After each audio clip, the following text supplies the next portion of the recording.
Сестра Олгица постави едно прашање, а и цитираше еден стих, и одговорот на незиното прашање, и стихот што го цитираше, се главни стихови за мојата денешна беседа.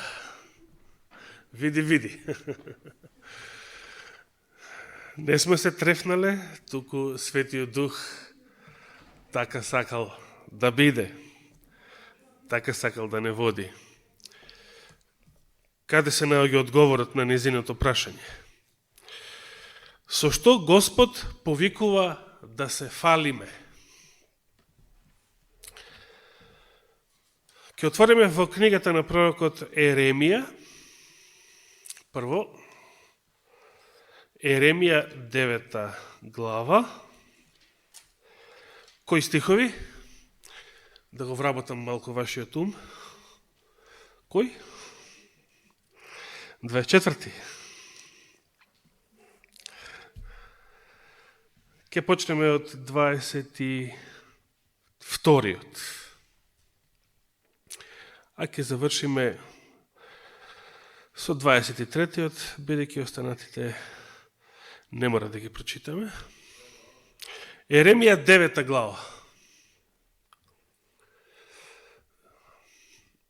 Ајде, штом брат Андреј повикува да користиме Библии, а не телефони. Дали го најдовте стихот?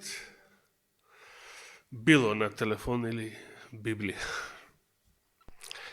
Така вели Господ, мудриот да не се фали со мудроста своја. Силниот да не се фали со силата своја. Богатиот да не се фали со богатството свое. Да застанеме малку за миг. Зошто не треба луѓето да се фалат со овие своји особини, кои и да се? Можеме да го продолжиме. Образованиот да не се фали со своето образование. Докторот да не се фали со своите докторати. Што друго? Шампионот да не се фали со своите титули. Да, бодибилдерот да не се фали со своите мускули. Зошто сето тоа?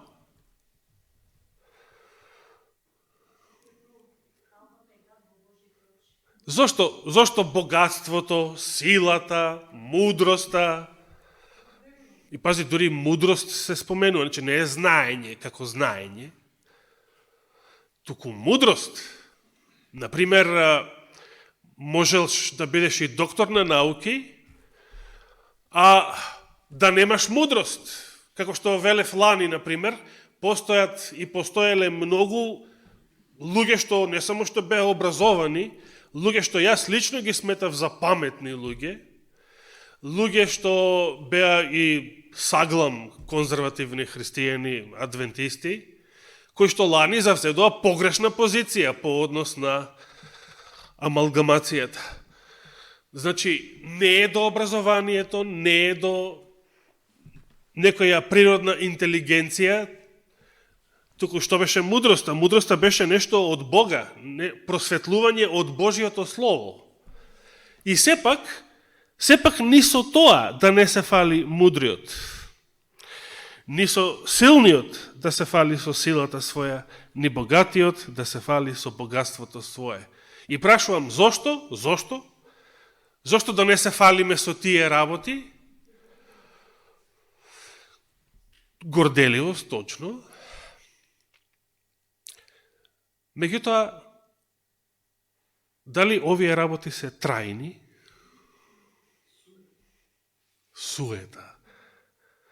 Суета над суетите. Се е суета. Која книга започнува со тие зборови?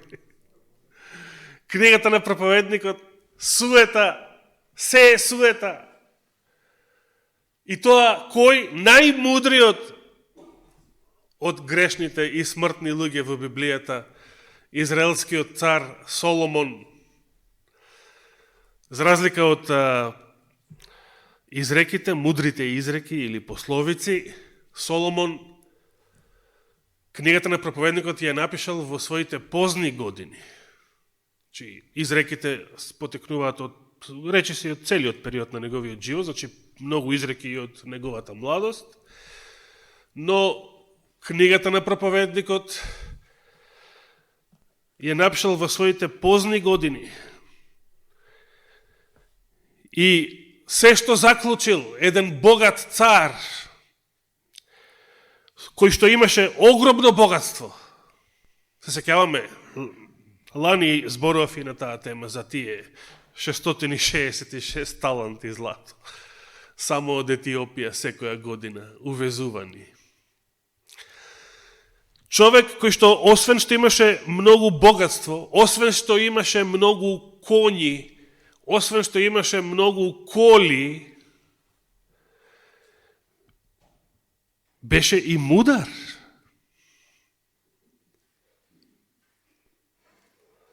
И сега тој да рече суета над суетите. Се е суета. Зошто е се суета и кога и под кои услови се е суета? И сила, и богатство, и мудрост, сето тоа утре може да го снема, да биде ништо. Да, и што е најважно, самиот наш биолошки живот, телото наше, или, како што велиме често, кожичката наша. И тоа е суета, и тоа е минливо, и тоа го нема. Еден ден брзо ќе го снема. Затоа Господ рече да се грижиме, кога се грижиме, најмногу за она што е најважно во нас, душата наша. Се разбира, треба да водиме сметка за нашето здравие, значи и за кожичката, но и за други работи. Но најважно е она вечно спасение, кое што Господ ни го дал, тоа никогаш да не го загубиме. Ако тоа го пазиме, тоа ќе остане до века, за секогаш. Тоа никогаш нема да престане, тоа никогаш нема да помине. И во 23 стих, а кој се фали, значи, лошо е да се фалиме? Не. Само по себе не е лошо да се фалиме. Само по себе не е лошо. Лошо е да се фалиме со еден куп работи, некој од нив Господ ги наброја во 22 стих. Но само по себе не е лошо да се фалиме. Има нешто со што слободно Господ ме повикува да се фалиме со тоа нешто. А кој се фали? Нека се фали со тоа дека ме познава мене. Дека ме разбира мене, вели овој превод. И дека знае дека јас сум Господ, кој покажува милост, суд и правда на земјата.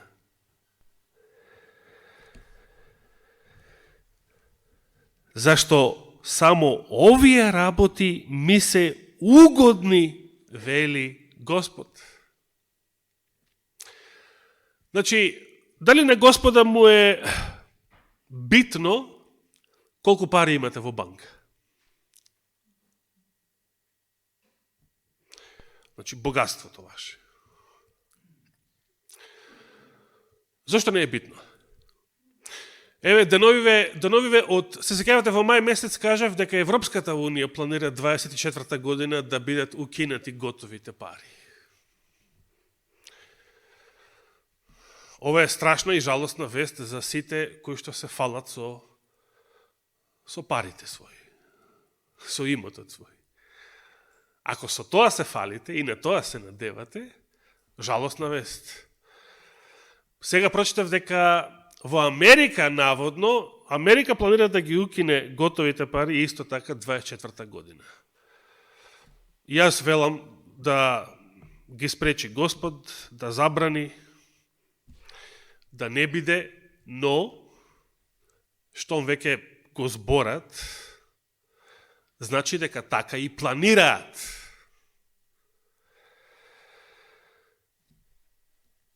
Значи еден ден парите ќе ги снема. Иако и овие пари што ги имаме сега во джебот се лажни пари, безвредни банкноти. И преку ноќ и тие може да ја загубат својата вредност. Има некој од вас што чува случајно југословенски динари? Брат Зоран, имаш некој? Уште? Знаете, кога некаде ќе видам, имаше кај овој бербер, што сега не е бербер, кај овој Дукено тука позади, имаше он секојаш на масичката, така, експонирани и ме подсетуваа на моето детство. Будеа некои драги спомени. Значи, нешто што беше пара и што се случи пред 30 на години? Ништо се претвори во нешто што не вреди ниту за тоалетна хартија, бејќи тоалетната хартија има подобар квалитет за својата намена. Ова исто ќе се случи и со сегашниве пари. Додуше имаат се уште славно име, денар, според римскиот денариус, сребрената монета што вредеше само една дневница, значи 30 такви, платата на Јуда Искариот за предавството на Христа, 30 дневници или цела месечна плата. Но тоа беше сребро, тоа беше вредна пара. Овие банкноти што се? Нула. Силата, мускулите, што се? Нула. Зошто? Пример, каде е сега Мухамед Али? Го знаете?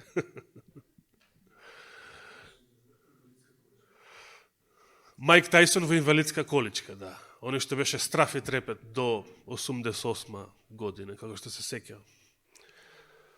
Татко ми остануваше до полнок, в тоа време немавме ни интернет, ни YouTube, ни ништо. Остануваше на полнок 1-2 сата само да ги гледа директните преноси со Майк Тајсон. И ја покрај него. Да, директни преноси. Токму за тие 2 минути, значи до првиот нокаут. И тоа беше интересно да се види. Немаше да можеш да го видиш подоцна на некоја снимка, на YouTube, не знам как. Тоа мораше да се види, така, кога беше директниот пренос. Нема и мускулот умира, старее, нема. И на Господа не му е угодна силата, богатството, па дури ни мудроста не му е угодна. Иако мудроста е нешто што он го дава на луѓето, не е тоа природно својство. Можеме да речеме дека и за силата, и за благословите материјални, телесни, духовни, за се тоа посредно или непосредно, можеме само на Господа да му благодариме. А кој се фали да се фали со тоа што ме познава мене и знае дека јас сум Господ кој покажува што? Милост, суд и правда на земјата. Зашто само овие работи ми се угодни. Што му е угодно на Господа? Милост. Суд, значи праведност, праведен суд и правда. Што е тоа што најмногу фали?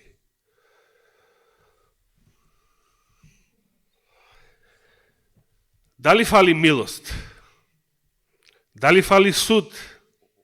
Дали фали правда на земјата? Денес повеќе од било кога порано. Да отвориме во 20-тиот псалм.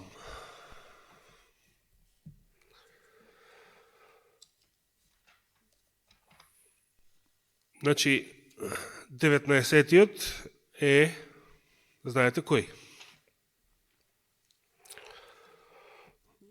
Еден од попознатите псалми. Веднаш следниот, 20-тиот.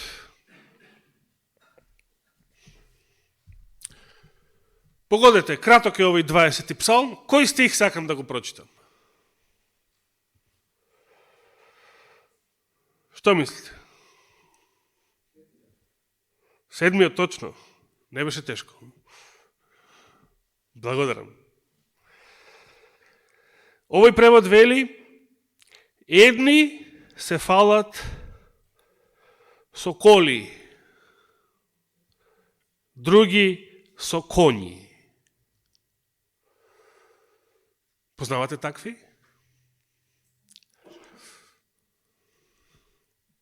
Јас се сеќавам на еден наш пријател, чиј што Facebook профил беше полн со слики од Ламборджини,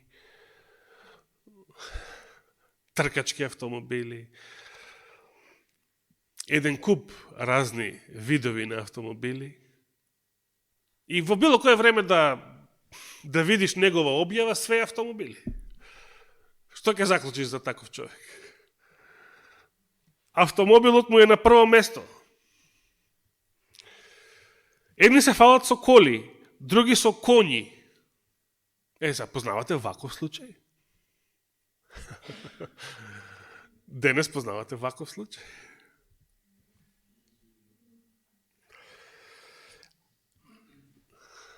И тука би застанал за миг.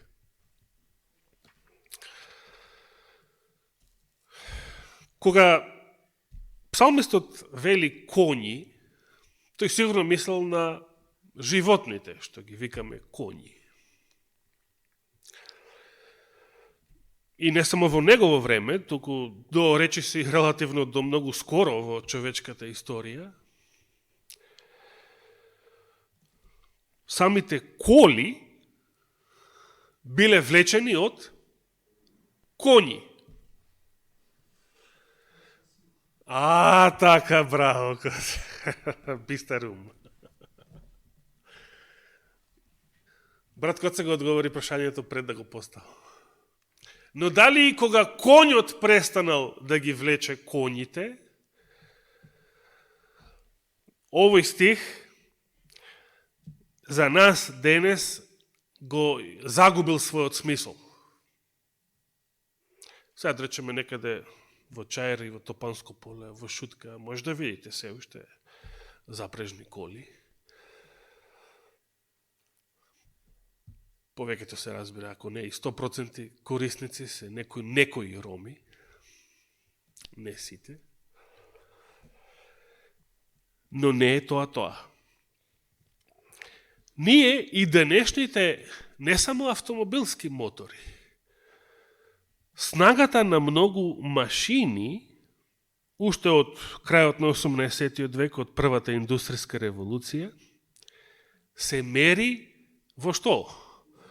Во конјски сили или жаргонски скратено велиме коњи. Колку коњи ти е моторот?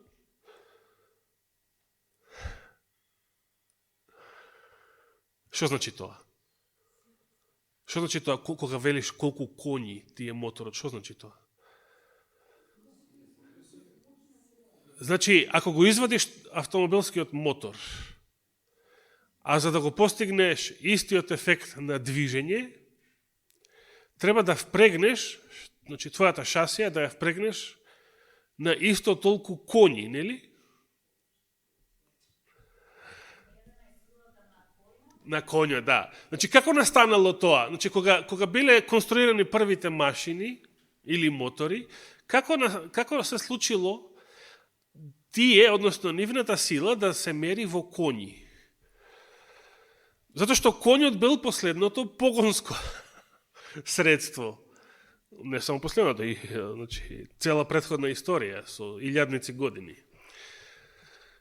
И сега, кога луѓето ги конструирале првите машини, тие сакале за да се пофалат и со нив, или за да покажат колку е ова помокно средство од дотогашните средства, тие логично си направиле споредба. Со што? Со работата што можела да се заврши како во постари времења со помош на коњи. Значи, таа работа што може да ја завршат толку и толку коњи, сега може да ја заврши само една машина или еден мотор. И зашто првите автомобили личат на кочии? Зашто првите автомобили не биле Ламборджини? Зашто првата шасија личи на кочија? Зашто еден куп генерации први автомобили личат на кочии? Затоа што тоа го имале. Пред тоа имале кочии, влечени од коњи. И сега логично е првите автомобилски, значи автомобил, значи самодвижечки коли во превод, да изгледаат како кочиите, и логично им било на луѓето силата на првите мотори да ја мерат со коњи. Интересно е, еднаш прочитав на интернет дека еден грк, инаку, толкувајќи ги овие зборови, напиша кога луѓето престанале да користат коњи и ги употребувале првите мотори или првите машини за било што, транспорт или некоја работа, вели, вака се изразува, не дека така било, но за да му оддадат чест на конјот, кој што дотогаш со илјадници години вршал еден куп работи за луѓето, за човекот, затоа решиле силата на моторите да ја мерат во конјски сили, во чест на конјот. Значи, единица за магнетна индукција Тесла во чест на Никола Тесла. Единица за сила Ньютон во чест на Исак Ньютон. И сега да не редиме, еден куп имиња на луѓе што станале мерни единици, односно презимиња, во чест на конјот. Конјски сили. Единица мерка. Конјски сили. Значи, овие зборови се многу актуелни и за нас денес, и за 2022 година. Зошто? Затоа што и денешните коли подразбираат коњи, како што тогашните антички коли не можеле без коњи, бидејќи биле влечени од коњи. Затоа мене мислите дека ова е еден вид евриски паралелизам. Коњи или коли исто е. Кога се фалиш со ефектот, со силата на тоа што го поседуваш, иако не е дел од твоето тело. Едни со коли, други со коњи, а ние со што се фалиме? А ние со името на Господ нашиот Бог. Кој го напишал ова?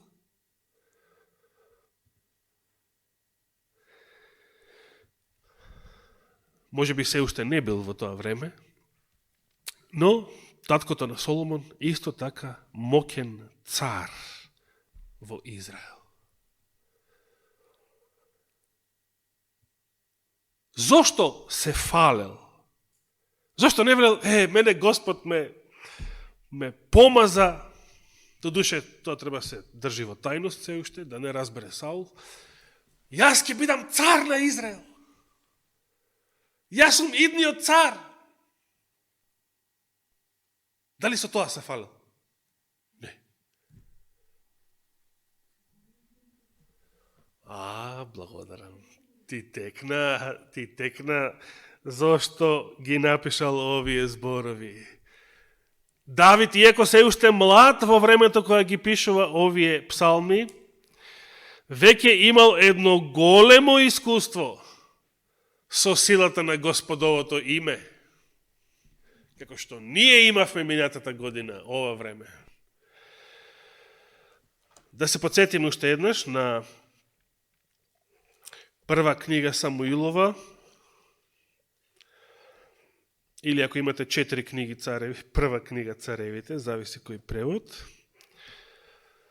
17 глава. Прва Самуилова книга, 17 глава. Иако сестра Олгица го спомена за време pouka, овој стих, ќе го прочитаме уште еднаш. За поддетални анализи на целата оваа битка меѓу Давид и Голијат, ве упатувам на серија 4 мои проповеди од летото 19 година. Првите три од нив се вика, насловени се Младиот Давид. Младиот Давид, 1, 2 и 3 дел, а и четвртиот дел од таа серија, само што носи поинаков наслов, Давид и Голијат. Но сега само зборовите пред битката.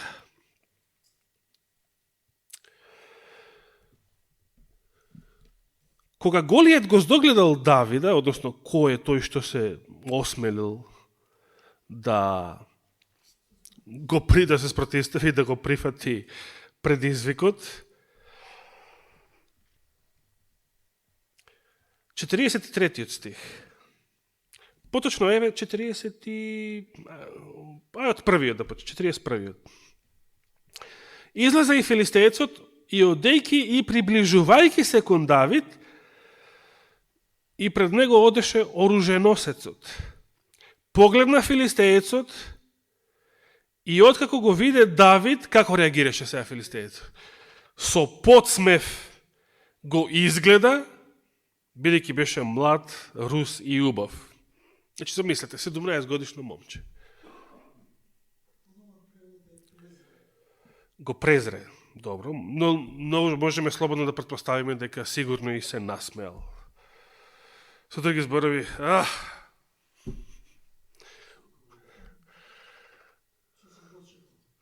Значи, тоа беше првата грешка, да го подцениш својот противник, првата катастрофална грешка, која што води во пораз. Значи, можеме слободно да претпоставиме дека во овој миг Голијат едноставно се релаксирал, не дека и пред тоа нешто бил напнат, или трема, или нервозан, нема врска. Од цела израелска армија коркачи, никој не сака да излезе, ниту царот Саул. Но кога го видел баш Давида, за него ова било шега. Ова е сега шега. Ова е сега релаксација, време за подсмев, време за смеење. Филистеецот му рече на Давид, зошто си тргнал против мене со стап? Да не сум јас куче? Ти личам јас тебе на куче? И филистеецот го прокол на Давид со боговите своји. Скокаме 45 стих. Давид му одговори на филистеецот, ти одиш против мене со меч, копје и штит. А јас пак одам против тебе не со стап. Не е тоа моето најсилно оружје што го поседувам, а што ти не го гледаш и не можеш да го видиш. Најсилното оружје што Давид го носел влегувајќи во тој двобој, не било видливо оружје. Не било опипливо оружје. Но тоа било најсилното оружје. А јас пак одам против тебе во името на Господ Саваот. Во името на Господа над војските, Бог на израелската војска што ти ја навредуваш. Исходот го знаеме. Деновиве евоцирав спомени од ланскиот август. Може уште сега, иако малце подоцна.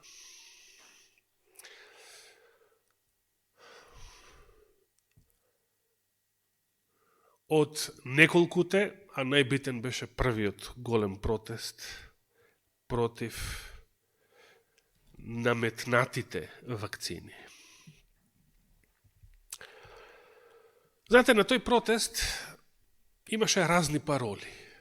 Некои од нив беа вулгарни пароли. Најчесто се скандираше, цитирам, Филипче, педерче, затворен цитат. Само цитирав. Имаше и некои други напишани безобразни пароли. Меѓутоа, тогашната, значи ланската влада, не ја победивме со тоа. Не ја победивме ниту со бројноста на тие што излегува на протест. Не ја победивме ниту со човечка мудрост. Не ја победивме ниту со нешто што не ни постоеше, како во други земји, ниту со штрајкови. Не ја победивме со сила, немаше насилства. Особено полицијата на тој протест полицијата беше најфино третирана од нас. На други протести, на некои скорешни протести, например, за разни други материјални теми, економски, полицијата има јадено ќотек, но ние не користевме сила. Со што ја победивме целата ланска влада? И тогашниот премиер, и тогашниот министр за здравство, каде се сега? Ја победивме со името Господово. Оне што Светиот Дух вложи во срцето на брат Борче. Нашата парола да гласи: не мое тело, моја собственост, туку мое тело, Божја собственост. И од сите пароли на ланскиот митинг, на протест, која беше она што најмногу ги предизвика, особено левите медиуми, најмногу ги предизвика, најмногу ги заголица со неја да се занимаваат, дури на целиот протест да му ја припишуваат таа вера, што само ние искрено ја верувавме со нашиот слоган. Значи, Божиото име, кога ќе го употребиш, кога ќе се повикаш на Господа, тоа е голема сила која што постигнува големи ефекти, дури и ако не се надеваш, самиот не се надеваш. И затоа што имавме и вера и храброст, затоа, за разлика од други земји, со Божјото име ја соборивме тогашната влада. А во други земји, каде што верниците и црквите легнаа на брашно и ја прифатија амалгамацијата и не се спротивставија, како во Грција, например, каде што не смеја, ги затворија како пилци во кафес, не смеја да отидат до продавница без да напишат СМС порака до власта и да ја кажат дека одам до продавница да купам леп. Каде што отпорот е голем при ист напон, како гласи омовиот закон, силата на електричната струја е мала. Каде што отпорот при ист напон, значи исти мерки, исти уцени, исти застрашување, како во сите други земји, каде што силата е на отпорот е голема, при ист напон, силата на струјата ќе биде мала. Каде што отпорот е мал или никаков, е само тогаш силата на непријателот ќе биде голема. Верувам дека сите го разбирате ова.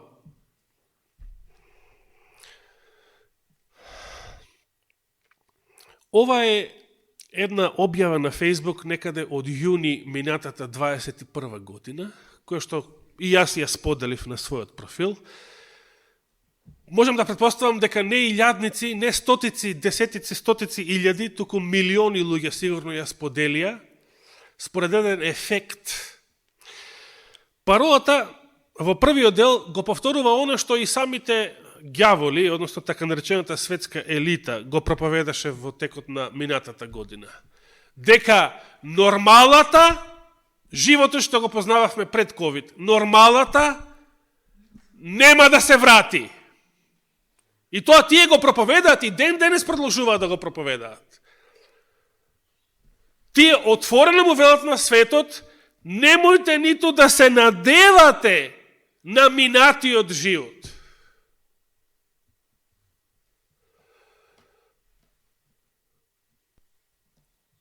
Но постои втор дел на таа порака. Да, нормалата нема да се врати. Но кој ќе се врати? Исус. Дали знаете дека некаде 2 или 3 недели оваа порака Фејсбук ја затемни, ја суспендираш? На мое големо изненадување. Јас дори таму каде што ја споделив, значи на својот профил, подоцна напишав коментар, дори се ја повторив во коментарот да знаат ако случајно некој се прашува што било тука, што Фејсбук го избрише. Замислете, веројатно милиони ја споделува оваа порака и ја исплаши самата светска елита, ја исплаши. Христовото име и пораката дека Христос се враќа, и тоа многу скоро, ја плаши самата светска елита, ја плаши. Тоа мене ми личи како вампири, нели, вампирите имаат голема моќ во однос на обичните луѓе, ама не смеат, еве на ова парче светло тука на паркетов, не смеат да стапнат. Не смеат директно да се изложат на сончевите зраци. Значи, нешто што го може секое дете и што би се радувало секое дете на светлината, овие најмокните поднаводници, тоа не смеат. Нешто што и најмало дете и најнемокнен старец или баба, ако се верни на Господа, би се радувале и се радуваме дека Христос скоро се враќа, тоа ги плаши најбогатите, најмокните, најсилните луѓе во овој свет. Ги плаши. Зошто? Затоа што како и Бугарија во двете светски војни, и тие однапред ја избрале погрешната страна. Однапред ја избрале губитничката страна, поразената страна. Браќа и сестри, нека секој еден од нас, ако тоа досега не го направил, однапред да ја избере победничката страна во големата борба помеѓу доброто и злото. Христос победил. Смртта е победена, или како што вели апостол Павле, укината. Ако тоа е победено и укинато, имаме ли причина од било што друго да се плашиме? Освен да не го предадеме ние, Господа Исуса Христа, освен да не отпаднеме ние од Неговата светлина. Нека му е фала и слава вечно. Амин. А ако даде Господ живот и здравие, ќе продолжиме следната сабота.